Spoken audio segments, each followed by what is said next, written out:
Bruce, great to have you or have a conversation with you. You are a very smart man, and I've loved our conversations to date. But I just want you to tell us, what is thermotherapy? Thanks, Justin. It's good to be here. Thank you for asking. It's a really important question because most people don't know what thermotherapy is. Basically, I know traditional hydrotherapy for more than 40 years. I've been involved in using old-fashioned hot and cold packs and baths and things to treat disease.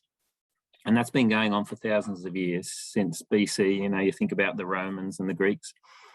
And I think that came to its highest development in Europe and America in the late 1800s, in the 1890s, early 1900s, where the best medical textbooks had, especially for infectious diseases, things like typhoid fever, their first line of treatment was hydrotherapy using warmish baths.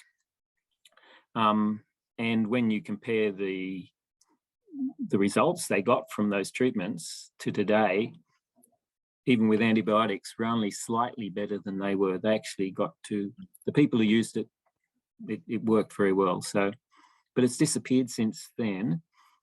And today we have a lot of more effective ways of heating and cooling people than we had in 1900, say. And so what I've combined with what I'm doing now is combining the modern technology plus the modern physiology to the way that the traditional hydrotherapists treated the patients, basically. Right. So they developed ways where they were very subtle in using the signs that the body showed them. How they knew when to change from hot to cold. They knew how long to do things just by watching the people. So what's developed in our modern scientific world, it's got to be for this long and it's got to be this temperature and so forth. Whereas they were much more, yes, it's supposed to be hot, but it depends on the person. Some people can take it a lot hotter, some people can't.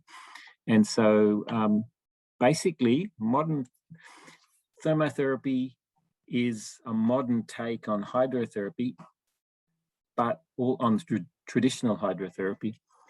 But it also is looking at different diseases, because the problems we have today are mainly chronic diseases, lifestyle-related diseases. And whereas they were mainly treating infectious and traumatic, like accidental accidents and so forth. Can you give me an example of how this might be applied to a particular disease or illness or condition, and how you might treat someone? Well, a good example is this week. I've had to explain how they treated, people are asking how to treat COVID. Yeah. And so in my clinic, we're actually developing a COVID treatment plan because we're expecting something to happen in that area soon. So basically what I did is I looked back at what's similar to what they did for influenza and what they did in the last pandemic, and in the process found out about the previous pandemic was the 1889 Russian flu, which they think may have been a coronavirus. Oh, wow. And yeah, I found that really fascinating too. But when you look at the symptoms, it's much more like what we're getting now, the multi-system symptoms. It affects many symptoms, and the long fatigue after it, the long COVID, they call it. They had that back in the 1889 pandemic.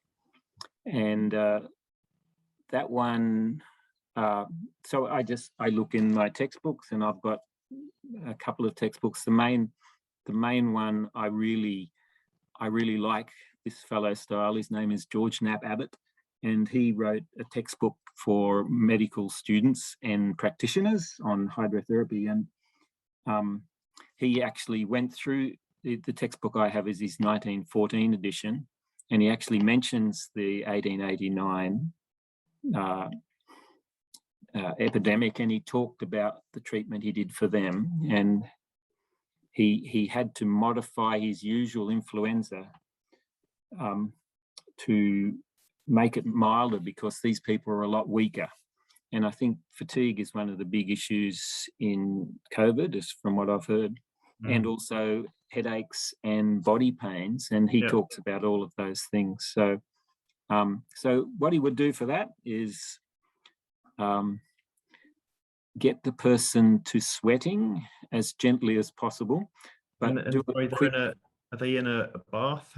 How does? Well, the way he did it for this particular, the way there's actually a picture there. The way he did it was what they call a hot leg bath, where a very deep bath. So they sit on the edge of like a drum, on a comfortable seat. But and then they would sort of lean forward and they would put fomentations, which are big hot packs wrung out of boiling water, very, very hot. There's a towel on the skin though, so you don't get burnt. And just heat them up until they started sweating, and keep cold on the head. And you try and do it in about 10 minutes. You aim at 15 minutes, and if you do it in 10 minutes, all the better, because your body has to cope with the heat. And when we get time, I'll explain the physiology behind it. But in any case, that's what they would do.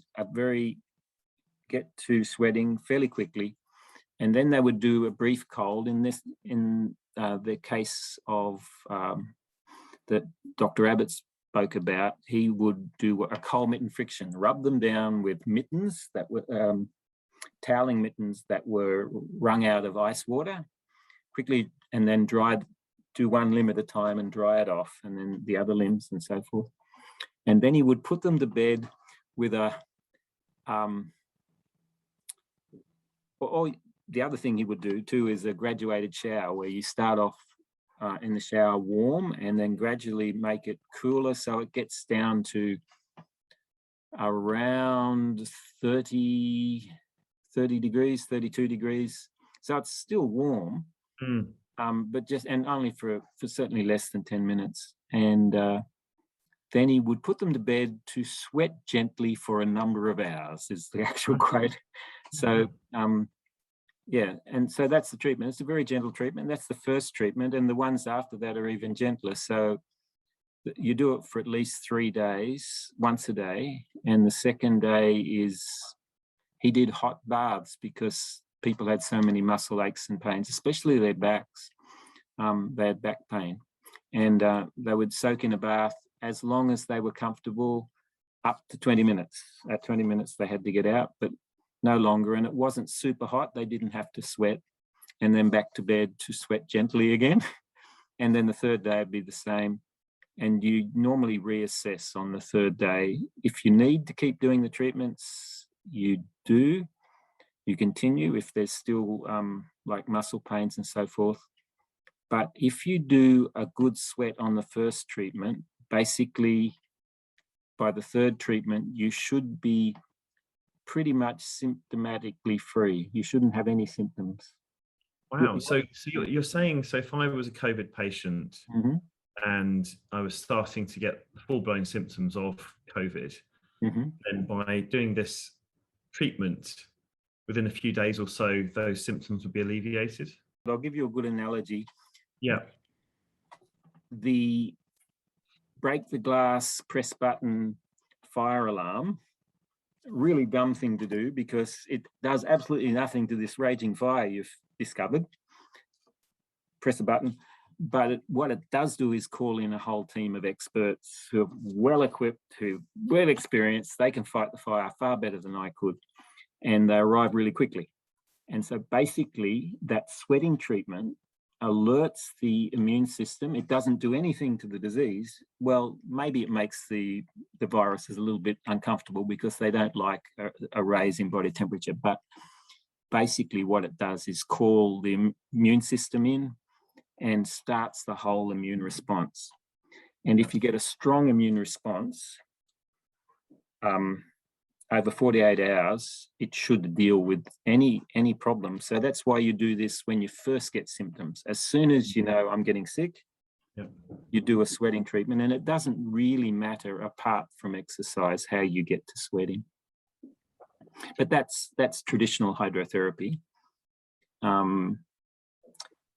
Thermotherapy, we'd maybe put you in the sauna because we got an infrared sauna that we can just plug in and put on, and so it's very convenient. And right, I see. Okay, and so you made a point there. Apart from physical exercise, so it's important that you get to that temperature, but without physical exercise. what the physiology is amazing. Our immune system is extremely intelligent, and the reason it's and it can apparently, it seems to respond differently to, because when we exercise, our body temperature goes up, and it's all we're after is a slight rise in body temperature. That's enough to alert the immune system, and it responds differently to that temperature rise if it's exercise to what it does when it's passive, when it just, he's not exercising. Why is Justin getting hot? He's not exercising. What's happening? There must be something big out there. We better go and look. And so they do look, because one of the big problems with COVID-19, the virus that causes COVID-19, is that it does hide from the immune system, and it delays the response in people who have a poor immune system. Most people will cope with it quite well. They won't need this treatment, but it makes it respond quickly, and that's why within 48 hours, basically, it should be able to deal with it. Wow, that's amazing. That really is quite interesting. I'd love to hear more about it as well, actually, and I love the physiology, and I'm sure others would do too. But Bruce, it's been really informative. Thank you for that. And look forward to, hopefully I'll be able to try some of your therapy in the not too distant future. Very good. No problem. Thank you for asking, Justin.